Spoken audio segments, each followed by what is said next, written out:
Hello minasan, ohayo, konnichiwa, and konbanwa once again, and welcome back to our channel. And right now we're going to be reading the world's best assassin reincarnated in a different world as an aristocrat chapter 12.2. Ikimas. I plan on making contact with a hero to gather useful intel on him to begin with. And if Nish is with us, he will act as a windbreaker that obscure my intentions even further. Headmaster. Like the hero, we are two novices. The orders of chivalry and of sorcery in the imperial capital would have people more suitable for the hero's party. I'm thankful that you have a high opinion of our abilities, but I believe that this great once-in-a-lifetime duty of becoming the hero's companions goes beyond our capabilities. I sincerely implore you to reconsider. What a surprise! Becoming part of Hero's Party is the greatest honor conceivable in this world. I never expected Nish, this guy who seemed to bear a strong desire to be successful and famous, to refuse. But there is no need for such concern. He simply needs to be adequately strengthened himself in this academy. I could not possibly bear such heavy responsibility. Go, Fiskun. Do not fear. This mission will not negatively affect the accomplishment of your objective. And that is what I, the headmaster, shall guarantee. Understood. I shall dedicate my strength to the hero. Okay? He's more delicate than I thought. By the way, headmaster, why have you not yet summoned Epona? If we are talking about becoming his comrades, I believe we should be meeting here right now. Fu. I think Lugh already knows the answer to that. He should answer for me. Yes. The duty the headmaster is counting on for me. It is to become a chain that is thrown around the hero, Epona Rhiannon, is it not? Frankly, I'm not particularly interested. That is correct. I'd expect no less from Tuatha Dé. That man has an incredible son as well. Okay? Basically, the hero is the most powerful being in this world, and nobody is capable of restraining that abnormal power. If it tickled his fancy, he would decimate a kingdom or two in the blink of an eye. Did you get that so far? Oh, I understand. Even the commander of the Order of Chivalry, the one highly praised for being talented enough to be the most powerful warrior in the kingdom, had been in a single blow. No matter what weapon, or beast, or monster, or demon king he is compared to, the hero's power is feared more than anything else in the entire world. There is no knowing when he may bear his fangs at the kingdom, which means that there is absolutely no way we can allow such thing to run loose. However, what would happen if he had comrades in that kingdom? What would happen if there were people he treasured that he considered buddies? The hero, the strongest in the world, has no need for any support in the first place. The duty we've been assigned is to restrain his actions by becoming chains to his heart known as comrades or friends. Dia and Tolt can't help but feel unsettled. Due to the hero's strength, no drugs or hypnosis would work on him. Therefore, we must use friendship to reach his heart. It may be old-fashioned, But this is the most effective approach. It is exactly as Luke Kun says. It is not a by all means, but a by every means possible. In a way, you would be contributing more to the kingdom than Hero does. You will be rewarded as well. Feel free to look forward to that. Wahahaha. May I?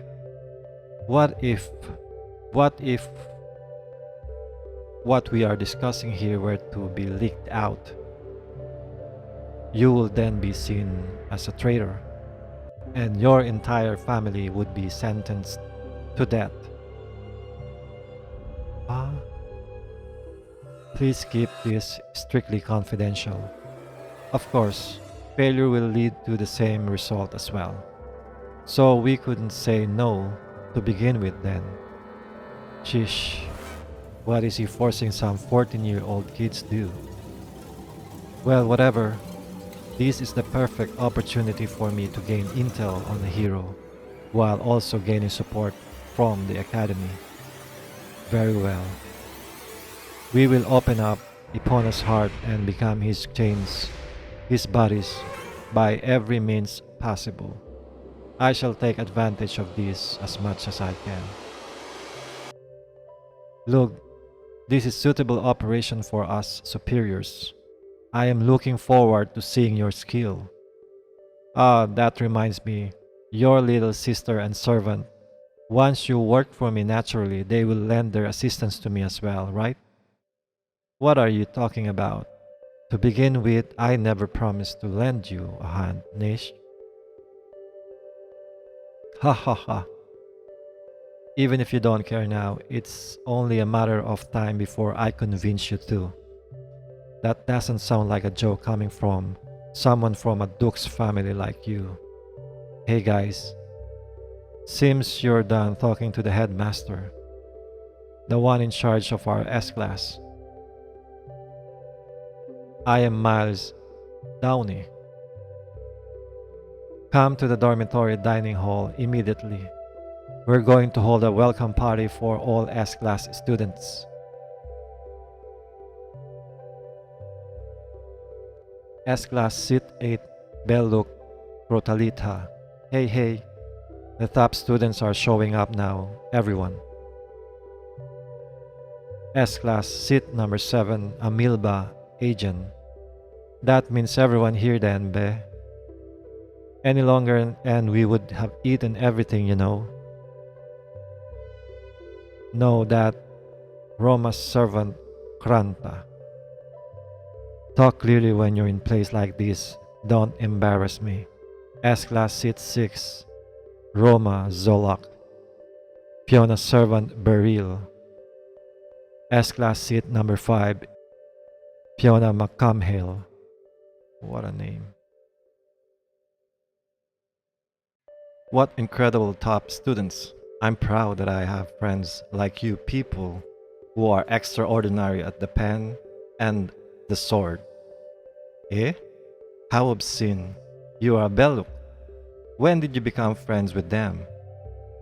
Ha ha ha. You gotta introduce yourself first, be. God, you're annoying. We share the same school, are part of the same group, and are comrades. That means we can already call ourselves friends. Even though there are people here with pedigrees greater than mine, it seems these guys don't judge others based on status, do they? What are you talking about? Nice to meet you. Well, that means that it's a meritocracy instead. There are also people here who clearly see me, a top student, a rival, like this. However, I must apologize. I did not acquire the reputation of top student just to compete with you people. S-class seat number 4, Epona Rhiannon, or the hero. I'm Lugh Day, I just joined the same class as you. Nice to meet you. Or in Japanese, Hajimemashite. Look, eh, hello. I'm Epona. Epona Rhiannon. Nice to meet you too. If I had approached him before taking the entrance exam, my first impression would have been the same as anyone among the masses. However, now I can make my first contact with him as classmate who is top student. The impression that Lugh Tuatade gives off should be completely different now.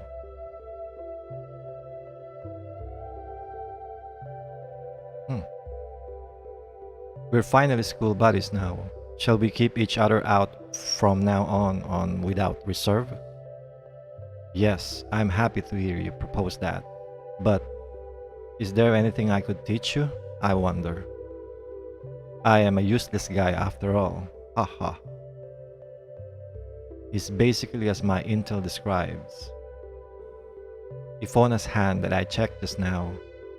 He's got delicate fingers, but his skin is thick and tough. However, that was not the result of something like sword practice. It was the result of farming. His body is that of a farmer's as well. And you can basically assume that he has never been involved in any martial arts. I've been told, the territory that Ifona lived in was poor, and as the son of the feudal lord there, he has forced to farm every day as well. Which also implies that due to his lack of ability, he was never expected to become the heir. Expectations, despair, disappointment.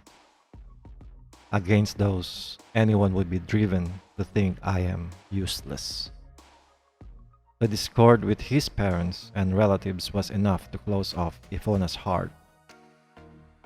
However, he suddenly came into possession of power, a great power that he believed he always desired. And yet, that power only served to distance himself even further from everyone else. Proprietors, leaders, I've seen many end up that way after acquiring power. Overwhelming power only causes those around you to constantly shun you. This is just a guess, but I'm sure he has always been alone. Therefore, even if he had been surrounded by lots of people, he was always lonesome. What someone like Epona desires, chances are, it is. There's no need to be humble. You have an agile body too, Epona. I think I would like to learn from your example. Eh? You think so? I have some confidence now. Eh. In that case, Lugh, if that's the case, help me with my studies in return. I could not understand the exam at all. Leave that to me then. I think I could assist you. Chances are, it is someone on par with him who doesn't look at him with rose-tainted glasses. This should be the right time. Sorry, Epona. I must greet the others now as well.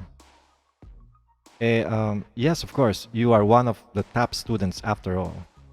One trick to make good first impression is to leave once you've given someone a slight feeling of longing. Lugh is incredible, isn't he? Even though he was born into Baron's family like me. Eh? What? Oh. I won't say that one's birth is completely irrelevant, but it doesn't mean that it dictates everything either. Look, you are incredible, matured, dignified, cool, strong, and not fragile.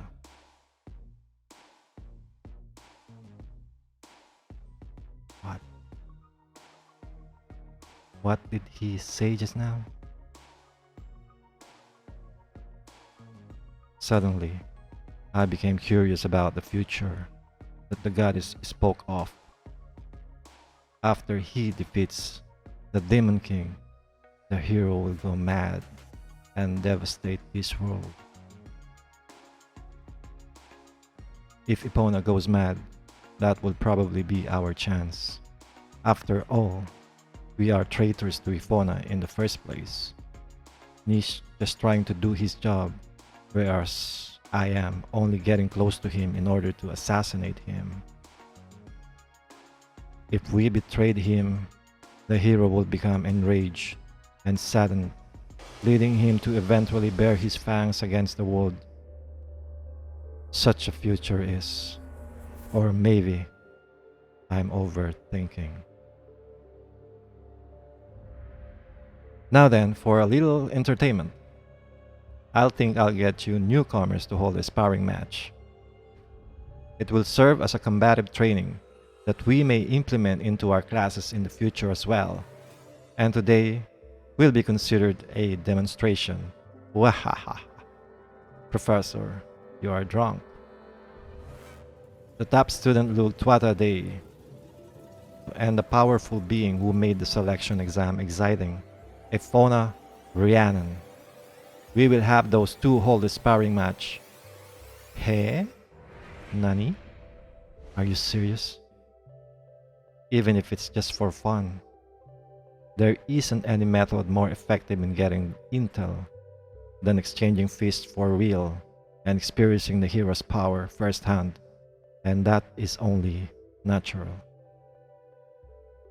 Abunai. Abunai na kore. Hontoni abunai. But that's just assuming I make it out alive. And minasan, that is all for today, and that's the end of our chapter 12.2. And minasan, hontoni arigato to all my senpai out there and to all who subscribe. And we are now 400 subscribers. And I cannot thank you enough. Hontoni arigato ne. And please subscribe for those who haven't already. And yoshikute kudasai and yoroshiku onegai shimasu. Mata asta ne. Ja ne.